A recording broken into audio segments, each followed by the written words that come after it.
you've spoken to others about me. You were that day, Mom was at that Citibank. You had reported me taking her hostage. I was afraid. I thought that was what was happening. You thought I was taking Anahit hostage. You had reported that to police? No, I never called the police. You didn't call police on that day? No. Okay. Now I remember you had concern that Peter was being abused, and you had encouraged Neda to call police about that. There wasn't an attempt to, and then Albert was using that as rationale to prove, you trying to prove me violent. That wasn't your. I had asked Neda a question. I had asked her a question, and she took matters into her own hands. I asked her, what is this situation going on? Is he okay? No, but you're concerned about Peter, who you've never met. He was, and I knew you were living with him, and your dogs were shitting on his floor. I was concerned, yeah. You were concerned about Peter, who you've never met. So much so. It was just a question that I asked, and then your crazy girlfriend asked the police. So. And then Tanya has the screenshots of conversation that you put the idea in her head to call police. That's not true at all. Hey, Logan. Hey, Zeke, I gotta go. Can I call you back in a little bit? Tanya, Anita, this is not joking matter. I've been. Go enjoy it. Yeah, I'll see you.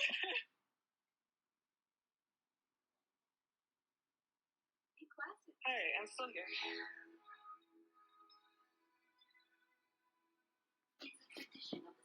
So Tanya, this is not joking matter. I was in jail for 3 days.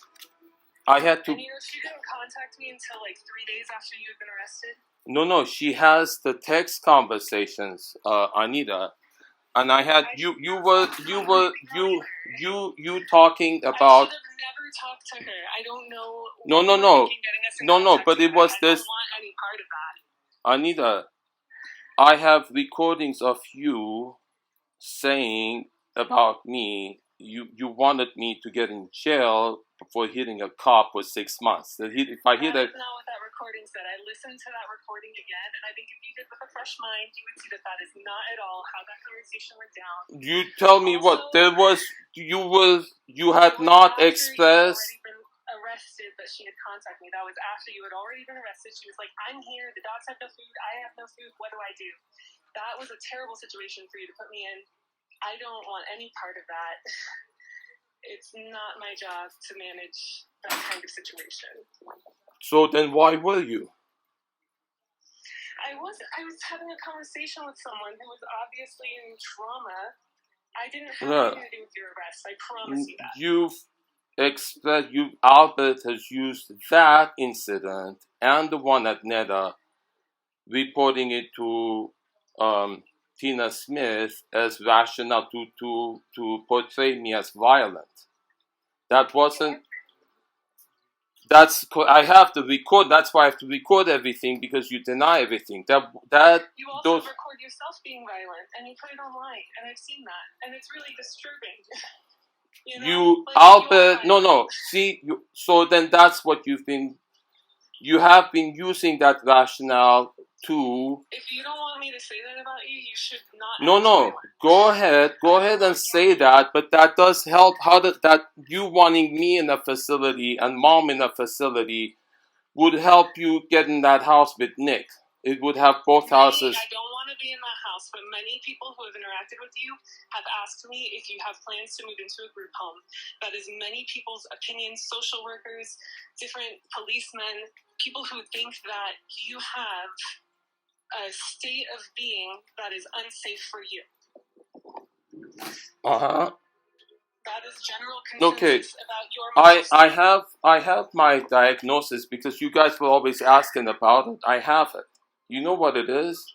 I've also had CPTSD, and I understand where you're coming from, and I know that it's difficult to manage those behaviors when you're feeling them. You know what CPTSD is?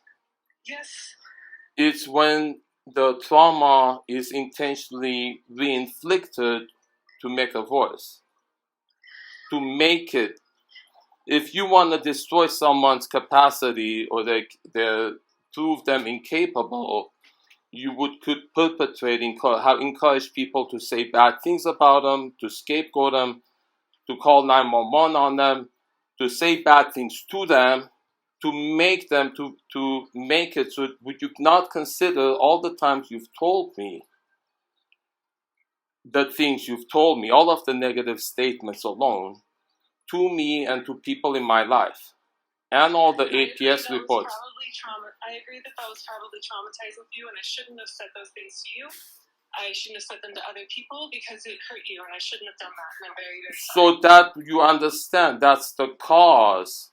Because if you want someone to prove someone incapable, you would tell, you shouldn't, but the reason you did it was to prove me incapable. That was your intention, to prove me incapable. That was the reason why you were doing that. I don't think it's your fault that you have the reactions and the inability to control yourself at times.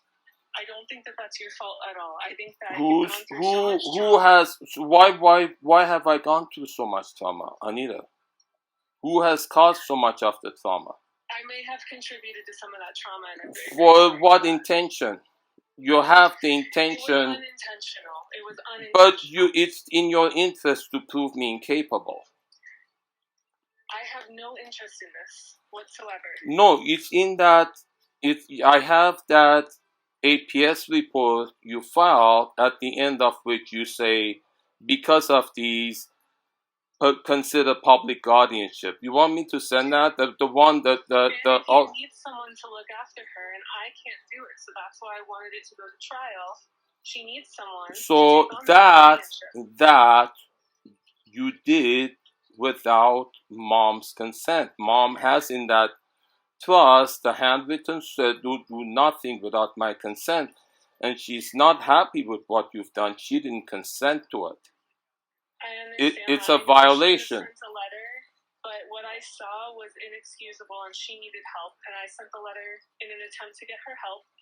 Nothing came of that letter, and you know that she was taken to the other hospital because of that video that was like, I can't live anymore, my daughter's not here. She was screaming like she had a psychotic break. So she was taken to the hospital. Yeah. And again, I had nothing to do with anything at that hospital. No, until after they were ready to place her. It was I had no contact with her. Anita, the rationale that you had put on that APS report, you said because of these concerns, consider public guardianship. You had used APS reports as rationale to get public guardianship, correct? You wrote that report, right? I was reaching out for help for her. I was reaching out for help for her. So you were reaching out to help for her. You used the rationale that listed in that APS report to get guardianship, right? I didn't get guardianship. I don't have guardianship. Who has it? Nobody does. Nobody does. She doesn't have. But she doesn't have it. Her capacity was removed. Being incapacitated means you're no longer able to help yourself in ways like driving, like paying bills, like. It means if she's the one important thing was when she's in facility, whose permission did she have to ask to get out? That's yours. Power of attorney. That's different than. So now it's the clarification. So you had power of attorney, but before that hospital visit, Verdugo, you didn't, right? Before, when she went, she could come out. When they asked her, "Do you want to go home?" they couldn't keep her. After that, because of after she became diagnosed incapacitated. Yes. The diagnosis she had. Yes. She wasn't diagnosed with that before, so I had no power. Yes. So you got the power. Because of that statement, that APS report, and that rationale brought that about. Correct? I don't even know if the doctor saw my APS report. I think the doctor did an independent evaluation and decided that she was incapacitated. The doctor did that, I but think you can call the doctor to verify that too. That APS report and that rationale led to her capacity being. There was a process. That was the intention of it, is remove her capacity. Correct? And you attain that you did, whether you did or that was your intention to, it's on that APS report. At the end of it, because of these concerns, we get public guardianship to remove her capacity. Isn't that what she needs? That intention to remove her capacity you made while typing that APS report without her consent. She needs a guardian? Let me get one thing at a time. You're good at diverting. You made that intention. We've talked this through. No. I want an answer to that. You're evading that answer. You made. Give you better clarification. No. You made the intention when you were. Listen to me. No, I can't talk to you. You're avoiding that one answer, which it obviously incriminates you. That's a violation of the trust. Look, Jake. Okay, you want to know such minute details, but one little thing. That can you not interrupt me? I want the clear answer to this clear question. You're not treating me with respect. I don't want to speak with you. You see. Unless you answer what I have to question for you. One question. You know that one question you're trying. That's your method of. You haven't finished that. You evading. That shows you hiding. My question, I will answer yours. Why are you hiding? Because you want to cover up what you're doing. Your method always for 5 years. You've been twisting this one thing. Answer it. You don't want to. Do you think that I will, but you're trying to evade. You're trying to twist things around, and not that indicates you hiding the fact that you did you invalid thing. That APS report was written for the intention of removing her capacity. Yes, I thought that she was having trouble with her capacity. So that's a violation. She didn't give you consent to do that, to have that, make that change. I had an observation, and it scared me. I had an observation. That is a violation. You didn't consult her. It doesn't violate anything. The statement in the trust says, do not do anything without letting me know. And you had made that plan. You wrote that entire APS report for the intention of removing her capacity, which she detests. And the intention of giving her help. And I thought a guardian would help her. You had made a violation. That decision is a violation, whether the intention was good or bad. I disagree that it was a violation. Does it not say in the trust that you shouldn't make a change without letting me know? The change that I made was allowing her to go put into Silverado, but she was not in good mental standing. I could not even talk to her about that decision. She would just scream. There was no getting through to her. So in that scenario, my hands were tied. I had to give consent for her to go to an assisted living facility. That is where it gets a little hairy, and I might have overstepped. You have violated the trust. You're using a rationale. That trust, that APS report took a long time to write. That wasn't done in that moment when she was yelling. That you had taken that. How long it took you to write that entire APS report?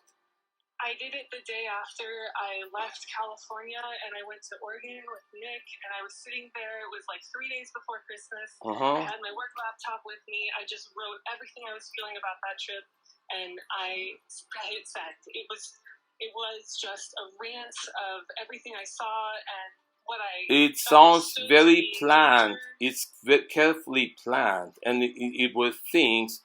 So yes, I'm very eloquent. you are eloquent, you are able to twist things around, Anita. So it was my experience. It was an account of my experience when I was there, and it was true. it is a violation. And then I have proof that the things that you're saying aren't true, Anita. I have proof. I don't think anyone actually read that report. I don't think that the doctor read the report that I wrote. It was made with the intention of it was to remove mom's capacity, which it attained. Yes, and mom, it was done. It was done. Videos prior to my visit in December, when I was giving you videos of what a guardianship hearing is like and how those can look. Like, we were talking about this before I had written the letter. We knew that she was in bad standing and bad state, and she needed. She did not. Anahid, it wasn't for what you did. Anahid didn't approve of it. Anahid wouldn't approve of it. That's what it's written in the trust. You shouldn't do anything without her, and you violated. You made that decision to violate it. You wrote that entire thing. With my decision? No. Do you agree no, she was no. You abused. Not the way you abusing it, and I promised her she moved that out of that house. I would make sure she doesn't get it removed because that's what's upsetting her. She needs to be out of that location, and the reason you've resisted her being out of that location is further aggravation about the neighbors. That's, Alice was hearing that every day about the neighbors. Your mother was hearing, and Alice, mom is saying how much. I don't want her to be stuck in that situation, but I also have no control over whether or not you prevented. David Wynn has told me repeatedly that when he's had a buyer and listing agreement is signed, you've put a stop to it. You've prevented it. All I did was tell him that she was incapacitated and she can't sign, and he has to go to the lawyer. No. It was after it was signed and she had a buyer and he said he wanted to go through with it. You told him to put a pause on it, to not go ahead with it. I told him that the deal that he had signed, Anita signed, was illegal and invalid because she had already been deemed incapacitated. So he needed to go. So you prevented it. So you prevented it. If you hadn't told her that, that house would have been sold. And then where would she have lived? You didn't have any plan. I did. I've spoken about it numerous times to you, and a lot of land in the middle of the desert. Not in the desert, Anita. Not in the desert. I've always spoken about Sweet Home, a place of her choosing. Why would you deny me the authority and remove her authority and prevent it from happening, Anita? Why would you? No, because you removed it. Because you prevented it. Because you told David Wynn, I don't. If you hadn't, we would have sold that house by now. You prevented that house being sold, and I have that conversation with you, Anita. You putting so much effort into preventing the sale of that house. Correct? Your intention to keep us there in that trap with her traumatizing me as she was doing your mom for 7 years, even to the day of her death. Is it my turn to speak yet? Go ahead.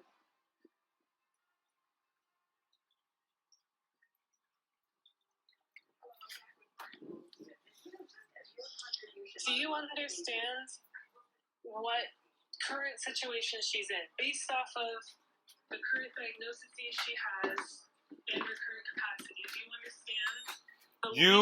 You caused that capacity intentionally. That's what. In the situation she's in currently, and what you need to do moving forward. I know I have to revoke your authority over her, your power of attorney over her, because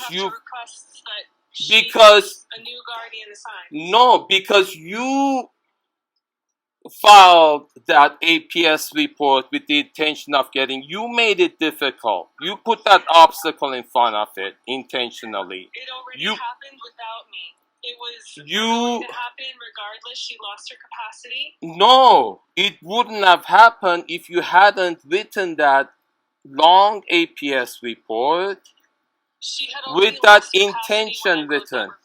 She had already lost capacity when I had written that. That is a lie. Why would you request it when she's already lost it? It hadn't been diagnosed, but she wasn't able to pay her bills. You made that determination, and then you made the decision to write that entire APS report and bring it about. Correct? And make it different. And then use it. And then use it, yes. Exactly. And then you use it to prevent the sale of that house. That is the correct thing that I should have done. It is not, because you had her in That's where we disagree. Well, it is the violation of the trust. Trust says don't do anything without my consent. Yes, but it's the same kind of thing like a mandated reporter. If someone writes a clause like, I don't want abuse to be reported, but a mandated reporter goes and sees abuse happening, they have to report it. I reported she was in a bad state, so I reported.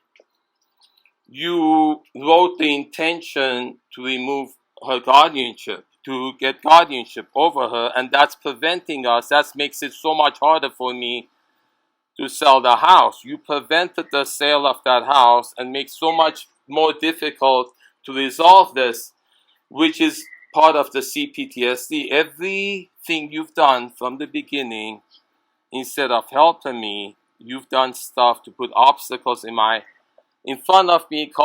Have Anita call have Neda call 911. I understand that it's difficult, but it's difficult. Doing these things. Hang on. I believe that doing these things makes it so that it will be done the right way. Because the sale of the house will be done by someone who's responsible, not me. I don't want to be in charge of it at all.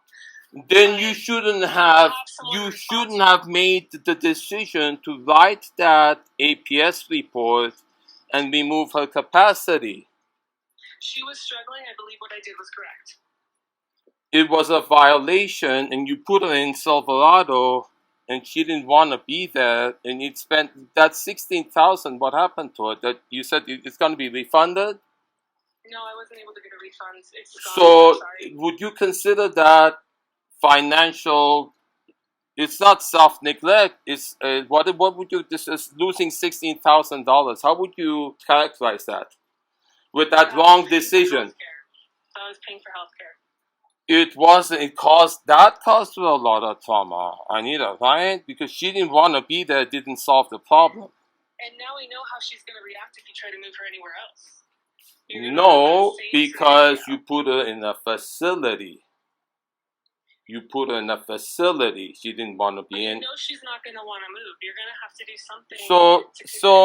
And then in that APS report, you had filed financial self-neglect. Because she hadn't paid her bills in 3 years. So would that explain every time I asked for a financial manager to help us manage these, I hear from Albert, get it to your thick head, we're not going to help you. I've been saying that you need a representative payee through the Social Security office so we can pay them. No, a financial manager for mom. Because I'm already paying her bills. I have that set up on auto pay. So now she won't miss her bills. She has, you have, by putting her in Silverado, which cost $16,000, you've showed egregious error. You've lost $16,000. You've shown, and you've done that through filing financial. In that APS report, one of the things was financial self-neglect. So then, I felt like the $16,000 was necessary for her health, for her well-being. So that was error. That wasn't. You felt, and then it was an error, correct? If you we lost $6. Error, it might have been, but I thought that was what the best. In hindsight, you don't consider an error. Anita? Well, I feel like it's kind of like a now we know sort of thing. Now we know she can't go. You know that you acknowledge that now it was an error. You've lost 16,000 with a wrong decision that you've made. Are you able to acknowledge, Anita? I wish I could have gotten that money back. And you acknowledge there was an error. You made 16,000. So you reporting me financial self-neglect and using that. Different than paying for health care.